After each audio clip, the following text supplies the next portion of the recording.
খালেদা জিয়া তার রাজনৈতিক জীবনে যতগুলো নির্বাচনে অংশ নিয়েছেন তার সবগুলোতেই তিনি জয়লাভ করেছেন। খালেদা জিয়ার শাসন আমল 1991 থেকে 96 এবং 2001 থেকে 2006 এই দুই ভাগে ভাগ করেন অনেক রাজনৈতিক পর্যবেক্ষক। 2001 সালে ক্ষমতাসীন হবার পর থেকেই খালেদা জিয়ার সরকার একের পর এক বিতর্কের মুখে পড়েছিল। সেই বিতর্ক থেকে তার দল ও সরকার আর বেরিয়ে আসতে পারেননি। শেষ পর্যন্ত বাংলাদেশের রাজনীতিতে সেনাবাহিনীর হস্তক্ষেপ ঘটে। 2008 সালের নির্বাচনে খালেদা জিয়ার দল বিএনপির ব্যাপক ভরাডুবি হয়।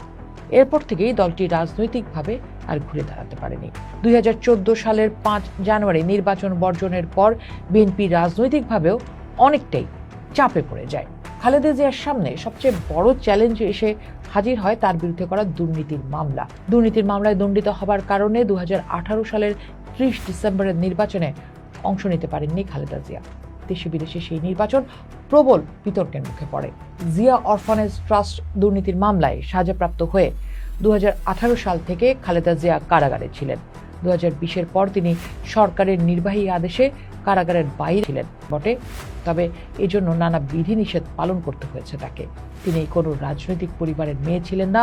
তিনি শেখ হাসিনার মতো ছোটবেলা থেকে রাজনীতির পাঁচ নিয়ে বড় হননি। তিনি ছিলেন পরিস্থিতির শিকার, নিয়তির সন্তান।